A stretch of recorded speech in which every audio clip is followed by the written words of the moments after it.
নমস্কার বন্ধুরা, আশা করি আপনারা সবাই ভালো আছেন। আজ একটি নতুন পর্বে আপনাদের কাছে নিয়ে এসেছি। পুরনো জামা কাপড় কীভাবে ব্যবহার করতে পারি। পুরনো একটা প্যান্টের টুকরো আমি কাপড় কেটে নিলাম, এইভাবে কাটিং করে নেব। পুরনো প্যান্ট এবং পুরনো নাইটি দিয়ে এইভাবে কাটিং করে আমি পাপোশ তৈরি করে দেখাবো। প্রথমে এইভাবে কাটিং করে নিয়ে একটি গোল জিনিস দিয়ে আমি এইভাবে দাগ দিয়ে নেব, তাহলে আমার সেলাই করতে অনেকটাই সুবিধা হবে। একটি নাইটি নিয়ে নিলাম। নাইটিটাও এই প্যান্টের যে কাপড়ের মাপে আমি কেটেছিলাম সেই মাপে এটাকেও আমি কেটে নিলাম। কেটে নিয়ে এইবার বাদ দেওয়া যে বাড়িতে আমাদের পুরনো প্যান্টগুলো আছে, দেখুন এই প্যান্টগুলো আর পরা হয় না, এগুলো তো ফেলেই দিতে হয়। এই প্যান্টগুলো দিয়েই আমি একটা নতুন পাপোশ তৈরি করে দেখাবো, যাতে এইগুলোও কাজে লাগে বা একটা ব্যবহারের জিনিসও আমাদের হয়ে যায়। এইভাবে প্যান্টটা কাটিং করে নেব। এইভাবে কাটিং করে নিয়ে দেখুন এইভাবে আমি কাটিং করে নিচ্ছি প্যান্টটা। এইভাবে পিস করে নিলাম। এইভাবে পিস করে নিয়ে এইবার আমি সেলাই করব। এবার কারো যদি সেলাই মেশিন না থাকে সে হাতেও করতে পারে। হাতে সেলাই করলে অবশ্য অনেকটাই টাইম লাগবে, মেশিনে করলে সেটা তাড়াতাড়ি হয়ে যাবে। আমি সবগুলো টুকরো কাপড় কেটে নিলাম টুকরো করে। সবগুলো কাপড় টুকরো করে কেটে নিলাম, কাটা আমার হয়ে গেছে। এইবার কি করব, যে প্যান্টের পিসটা প্রথমে কেটে রেখেছিলাম তার সঙ্গে নাইটির কাপড়টা চারিপাশে ভালোভাবে এইভাবে ধরে সেলাই করে নেব। এইভাবে আমি সেলাই করে নিলাম।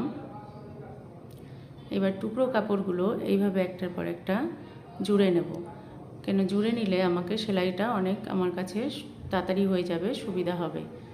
তাই আমি সবগুলো টুকরো কাপড় এইভাবে একটা একটা করে জুড়ে নিচ্ছি। টুকরো কাপড় আমার জোড়া হয়ে গেছে।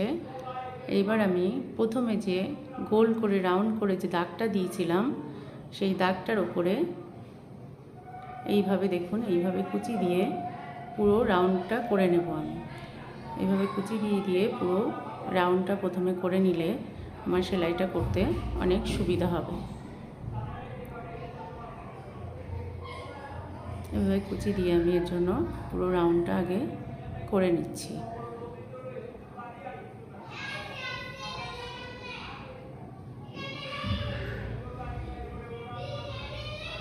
কত সহজেই আমরা এই ফেলা কাপড় দিয়ে একটা সুন্দর জিনিস বানাতে পারি। কেন এগুলো তো আমাদের ঘরে ফেলেই দেওয়া হতো, কোনো কাজে লাগতো না। কিন্তু এই জিনিসটা বানালে আমি ঘরে ব্যবহারও করতে পারবো, জিনিসগুলোও ফেলতে হবে না। দেখুন আমি রাউন্ড করে সেলাইটা করে নিলাম।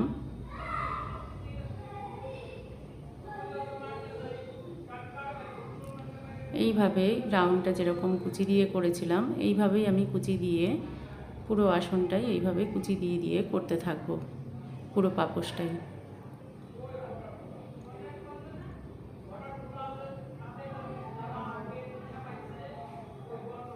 পুরোটাই এইভাবে আমি কুচি দিয়ে কাপড়গুলো লাগিয়ে দিচ্ছি।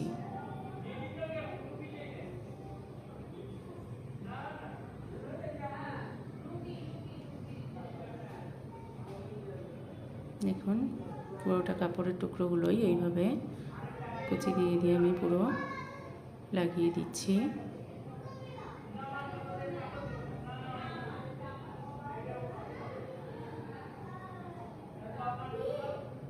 দেখুন এইভাবে কত সুন্দর একটা জিনিস তৈরি হয়ে যাচ্ছে। দেখুন আমার কুচি দেওয়া প্রায় হয়ে গেছে। দেখুন কুচি দিয়ে আমি কত সুন্দর করে পাপোশটা বানিয়ে ফেলছি। দেখুন কত সুন্দর হয়ে গেছে, পুরোটাই কুচি দিয়ে করেছি। এবার আমি উল্টো দিক থেকে এরকম একটা কাপড় নিয়ে লাগিয়ে নেব। আমি উল্টো দিক থেকে কাপড়টা এরকম পুরোটা ঘুরিয়ে সেলাই করে লাগিয়ে নিচ্ছি। এবার এটাকে আমি সোজা করে এইভাবে মুড়ে সেলাই করে দেব।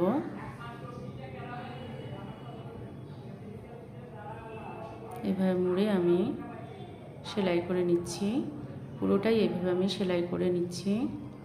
দেখুন পুরোটাই সেলাই করে হয়ে গেছে। কত সুন্দর একটা পাপোশ তৈরি হয়ে গেছে আমাদের ঘরের পুরনো ফেলা জিনিসপত্র দিয়ে। দেখুন কত সুন্দর নরম, খুব সুন্দর একটা জিনিস তৈরি হয়ে গেছে। বন্ধুরা, এইভাবে যদি আমরা কাজে লাগাতে পারি পুরনো জিনিসও আমাদের ফেলতে হয় না।